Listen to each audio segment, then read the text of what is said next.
Hello everybody and welcome to That's Football, and it's a Blue Monday for Chelsea fans, but is it time for Pochettino to go? Poch out, get in the comments, let us know what you think. Chelsea, I would normally show you the Premier League table, but I think that's just rubbing it in because you don't exist on page one. You'll scroll down FC, you're not in the top 10 anymore. We're in February, you've lost 10 games. What are the excuses? What are the excuses, Simon? You've got Enzo Fernandez, you've got Casido, and Nkunku's back, you've got Cole Palmer. You know, you've got good enough players. I'm not saying you should be in the top four. Man United aren't in the top four. Newcastle aren't in the top four. But to be in the bottom half of the table for Chelsea under a manager that's better than this, he's better than this, there has to be accountability. I was in this situation as a United fan a few weeks ago, backing Ten Hag, but having to hold my hand up and say, look, as much as I back him and I don't think we should sack him, if he was sacked, I'd be on a very, very sticky wicket because I'd have to say we have had some bad performances, we have had some bad losses, and I think Pochettino is in that place at the moment where the justification for sacking him is there, especially for Chelsea when you look at their recent history of sacking managers. I wouldn't sack him. I'll explain why in a minute, but I'm more interested in your comments, especially Chelsea fans. I mean, I'll just say what I said to United fans last week who were talking about Mourinho as well. If Chelsea want to bring Mourinho back, crack on. It's not my club. But if he was coming to United, I'd be terrified. Mourinho is a short-term, established player manager. That's what he does. I look at that Chelsea side, it's not a short-term project, and they don't have that many established players. I think Mourinho is the worst fit for Chelsea. And I also think, who's the right fit for Chelsea? I mean, my theory is, and there's two here. First of all, and I've mentioned Man United 3 times in the first few minutes here because I think there are similarities. Todd Boehly, an American owner, the Glazers, the American owner, right? Chelsea have done completely different to what the Glazers did. The Glazers don't want to spend money. They want to use United's revenue. They've put us in debt. They've taken dividends. I've always said about Todd Boehly, his heart's in the right place. You know, he spent too much money on players, and he obviously wants Chelsea to be successful. It's almost like an opposite of what the Glazers have done. The Glazers have bled United dry in a sense, and they're not very popular. Todd Boehly spent money, and he's not very popular. So you'd rather have the Todd Boehly thing, who's trying to spend money. And when last January, when Chelsea were buying all those players, I was just like, I'm a little bit jealous of this. I didn't think it would go as bad as it had, but I have been jealous of Chelsea spending that money. I mean, who isn't? Liverpool fans, we'd all love to spend $1 billion in 12 months, but it's how they've spent it, and it's the advice he's been given or the authority he's implemented there is just, you don't understand football. And they could have asked me to spend that £1 billion. They could have asked you to spend that £1 billion, and we'd be in a better position. Some of their signings have just been incredibly bad. And I think when I look at Chelsea now and I look at, whether Pochettino should be sacked or not, he's had no European football.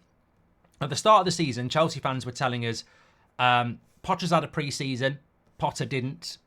Potter's bought some of his own players, Potter didn't. And also, we're not in Europe, so Potter's got all week on the training ground. This is going to really help us get back into Europe and get back. You've had all that. You've had the pre-season. You've had all week because you've not been in Europe. And Potter's bought his own players, and you're worse than you were with Potter. Justify that in the comments. Explain that to me in the comments. Now, I have to explain it to you because I wouldn't sack Poch, and I'll explain why in a moment. But one thing I would say that I think will hinder any manager at Chelsea is their recruitment is abysmal. Now, I can name names like Madueke, Gusto, Nkunku, Badiashile. I can't actually. There's too many. And I'm not individualising it here on all of those players because there's loads of them. But I just think when you're trying to build a successful team, you're trying to build a mentality. And if you look at United with what we've got with Garnacho, Mainu and Rasmus, they appear to be good mentality young players that can grow with the team. That's great. But then you've got experienced players like your Varans and your Casemiros and your Brunos who supplement that. And United aren't even in the top 4. We're building something. I look at Chelsea and I go, well, your experienced head's Thiago Silva, but he's not here for the long term, is he? And his wife's having a pop at the manager on Instagram, so that's not a great leadership, is it? You've got Reece James, but he's always injured and he's relatively young himself. And then you've just got this mass of players that have been brought into the club for huge money. If they've been brought into the club for huge money, they're on huge money. So they're on huge wages, on huge contracts and they come into Man United, a mass of them, I think it's a recipe for disaster. I think you've got a player that comes to London on a 7-year contract on life-changing money and everyone else is, and where's the leadership? And where's the mentality? And where's the desire? And where, oh, if it goes wrong, so what? Some players are not like you as a fan. Some players, oh, I've got a bit of a tight hamstring on Wednesday, don't fancy it at the weekend. This happens at clubs up and down the world. There'll be players watching this video going, he's absolutely right. Has he been down our training ground? There are players that just don't fancy it. There are players that sort of fancy it. There are players, a lot of players that are not obsessed about Chelsea like Chelsea fans are. And I think Chelsea have just thrown a load of money and it's scary. It's scary because then you look at the manager and you go, how is he supposed to manage this situation? He's got too many players who aren't good enough. There's no system. There's no chemistry. They're getting turned over by teams like Nottingham Forest and Wolves at home who deserve to beat them. And yet they've got players like Enzo Fernandez, like Caicedo, like Palmer. You know, got so many good players and they can't string together any consistency. They can't even string together 30 minutes of good football. We've had glimpses. I thought against Man City at Stamford Bridge, they played well. There is hope there, but it's hard to see a pathway forward. And therefore, I think sacking the manager would be a mistake. I think Pochettino's still in a job, by the way, because they've got that Carabao Cup final. We're going to do the watch-along on Wednesday night, of course, for the Villa game. But that Carabao Cup final is why he's still in a job. If they lose that final against Liverpool, which you would think they will they sack him in early March? And where will they go next? I think the same problem exists. I don't know what's going on behind closed doors at Chelsea. If the players and the club don't feel that Pochettino is the man, he's got to go. But if Pochettino is failing because any manager will fail, then he's got to stay and you've got to work through it. And that's what we need to know. Because the thing with Chelsea is now, Pochettino's doing worse than Potter. And Chelsea fans wanted Potter to go. And maybe they were right, maybe they were wrong. But removing Pochettino, if you go Mourinho, that's fantasy. So where are you going to go? And I think that's the big thing for me, for Chelsea. It's like, what do you do next? What do they do next? Well, look, I did a video on Chelsea on Friday about the financials. Very scary situation for them. They've got a lot of players that they're going to struggle to get rid of, that they're balls deep in because of financial fair play. You can't sell Mudryk for 20 million without screwing up FFP because you've spent way more than that and he's on a 7-year contract. You can't get rid of a lot of these players because it's going to hurt you. So I think that it is absolutely massive that Chelsea try and steady the ship.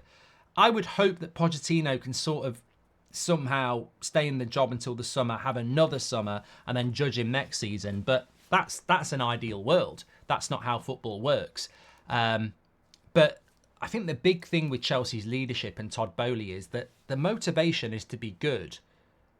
It's like someone who wins the lottery and you know, just spends it all on cars and stuff and ends up with nothing. That's what reminds me about Chelsea. The heart's in the right place. They want the right things, but they just don't have the expertise at the moment. And they could be paying for this mistake for a very long time.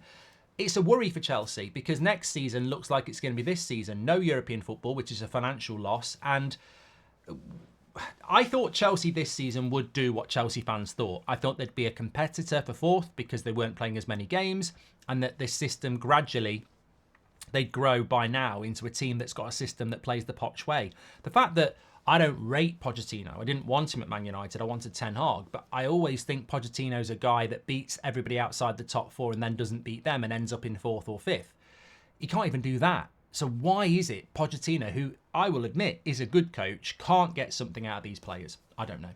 Get your comments in below. What do you think about Poch? Should he go? Should he stay? What's the bigger picture with Chelsea? Intriguing to see these comments. And big news as well on the United stand, our interview with, well, Goldbridge meets Rasmus Højlund interview. The real one on the United stand, links in the description and in the video top pinned chat. Go and give it a listen. Fascinating interview on a fascinating player. Check that out as well. Smash a like on the video and subscribe. I'll speak to you on the next one.